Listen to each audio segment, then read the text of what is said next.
East now, and the Bodoland Territorial Council celebrates its anniversary, but the central government expresses concern at the increase in violence in the area. The Bodoland Territorial Autonomous District celebrating its 7th anniversary. This autonomy was achieved after almost a decade of violent insurgent movement by the Bodo Liberation Tigers. But instead of peace, its formation has only escalated violence. I think the killings have to come down. It's almost an unacceptable level of killings. I think too many young boys and girls are being killed. NDFB, the other Bodo group, has stepped up its activities.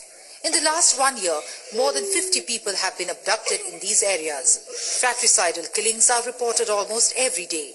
At least 100 militants have been killed since 2009. A massive security deployment is visible, but Bodoland has slipped into chaos.